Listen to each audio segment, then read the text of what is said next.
For decades, the dollar has been the king of currencies, but now its dominance is under threat as more and more countries are looking for alternatives.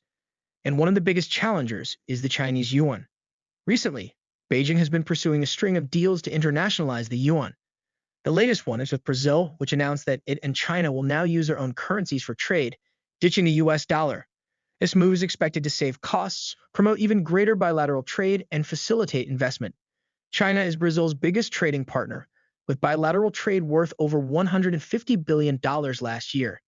The expectation is that this will reduce costs, promote even greater bilateral trade, and facilitate investment, the Brazilian Trade and Investment Promotion Agency, Apex Brazil, said in a statement.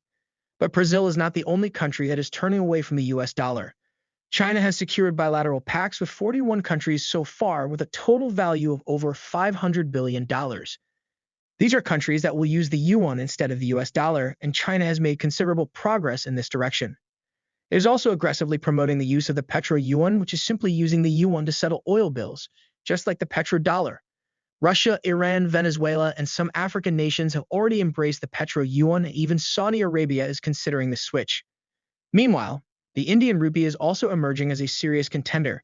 Last year, India's Reserve Bank allowed international trade settlements in the Indian rupee, and banks in 18 countries have already shown interest.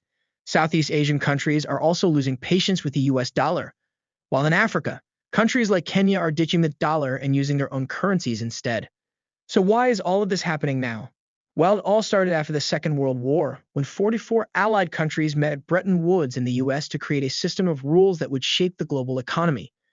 The US dollar gained dominance as each country pegged the value of its currency to the dollar, and the creation of the International Monetary Fund and the World Bank gave the US immense power to dominate the global economy.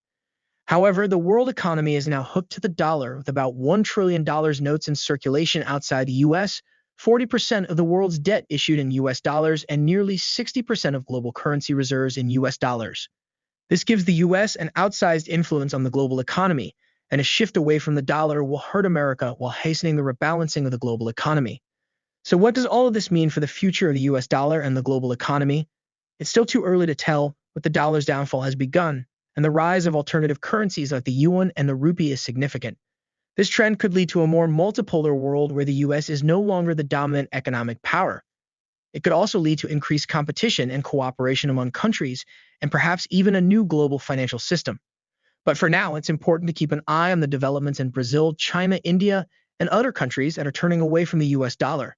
This could have significant implications for businesses, investors, and policymakers around the world. So that's it for today's video. What do you think about the global rebellion against the US dollar? Do you think it will lead to a more multipolar world or a new global financial system? Let me know your thoughts in the comments below, and don't forget to like and subscribe for more videos like this. Thanks for watching.